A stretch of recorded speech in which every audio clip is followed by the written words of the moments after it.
What's up, you guys? Chet-Guthrie with DPM Gaming here, coming to you all with another fun-filled, well, TCG rather related video. Technically it's not. In response, I saw that you guys really loved my Dungeon Dice Monsters video. It was really a lot of fun, especially going back probably about 20-something years and opening something that I think the rest of the community has forgotten about. So today, you guys, I figured we would do something similar. After this video that I dropped, I looked at the prices on some of these figurines that were from the Dungeon Dice Monsters era, and you would be surprised how expensive these things are. Now, I did my research, kind of, sort of. I went online, looked on eBay just to see how much some of these figurines are going for, and it will surprise you, like, by a lot. Now, there is a difference between the OCG, Japan's Dungeon Dice Monsters and, America's Dungeon Dice Monsters. The rest of the figurines that the rest of the world got. So I figured I would go by that as best I can, but just some of these figurines that are just by themselves, they are worth about as much as a used car. So anyway, guys, I'm going to get into it with number 10. This is the number 10th most expensive Dungeon Dice Monsters figurines that I could find, and that is Orgas the Relentless. Yes, very famous card within. Well, I won't say card. One of the most famous boss monsters from the Dungeon Dice Monsters era. Duke Devlin's head character, I guess you could say. I mean, Orgas the Relentless got made into a trading card as well. But the card and the figurine themselves together is a total of $60. Yes, I said that right. $60. But wait, you guys, it gets a little bit crazier than that. We go down to the number 9 spot.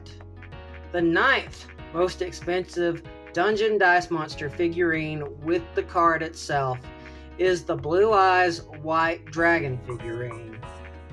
That one I found on eBay for about $69.99. We'll just round it off and say $70. Yes, $70 for this little itty bitty figurine. So now we get into the even more expensive. If you thought that was expensive, no, it gets a lot more. Anyway, it goes up now to number 8, to Valkyria, the Magna Warrior. Again, one of Yugi's boss monsters. An iconic card in the game.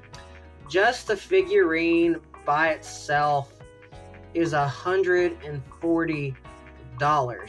Now, that's just the figurine that I could find. I don't know what it's worth with the card, but the figurine itself is $140. So think about that. If you have that somewhere, that's a lot of money for a little figure. So now we get on to number 7.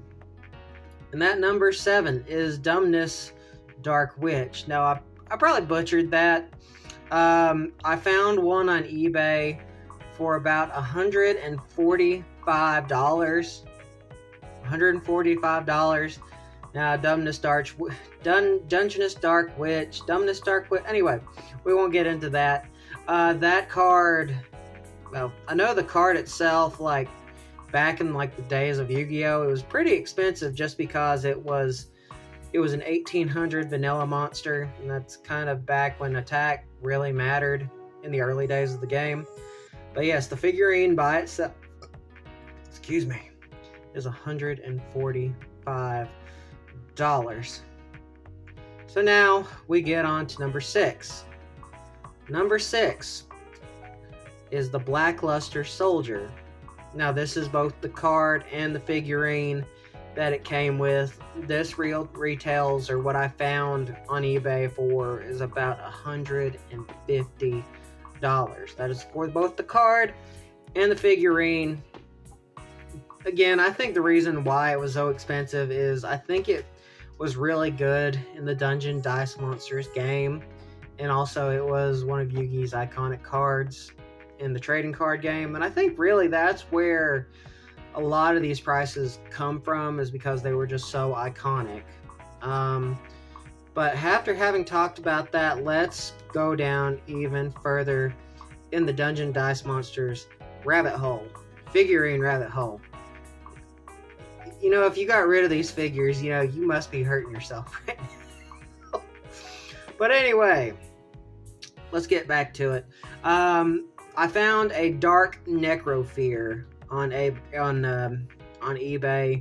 This one somebody was asking $175 for it. Just a little figurine, $175, and gosh, that's a lot of money. Now what I'm looking at in my in my photos, I realized I forgot to mention one that's a little more up on the chain, and that was the Flame Swordsman. I found a Flame Swordsman figurine for $150. So I think that's kind of like between Blackluster Soldier and so I mean technically it was probably the one before it. But now we are getting into the ones that you will not believe the asking prices on what people are asking for these. And it makes sense, but the number 2 that I found, that was an Obelisk the Tormentor.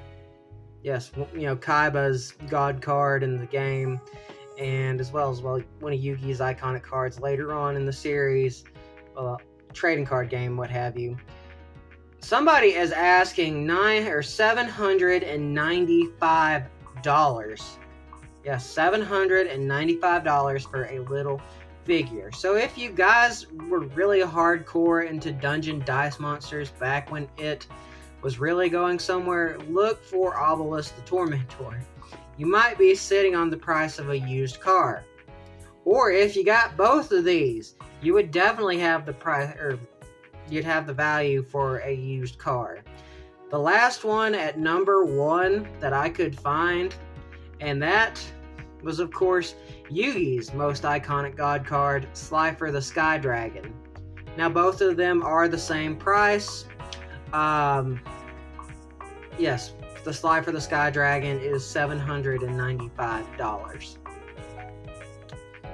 So anyway, you guys, in my research on everything that I could find, those are some of the prices that I found on how much people are willing to spend on this old Yu-Gi-Oh! Or this old Konami game mixed with Yu-Gi-Oh! This game that Konami kind of wants you to forget about in a way. But anyway, guys, I thought I would, again, I say thank you for the response to the Dungeon Dice Monsters video that I made. That's kind of cool. It's almost at 1,400 views, or yeah, around 1,400. So I thought, you know what, I'd make somewhat of a follow-up video. But remember, you guys, don't forget to subscribe and hit the bell icon. Always means a lot. Goes to show that y'all care and that y'all want to see more TCG-related videos. So without further ado, you guys, this video is over.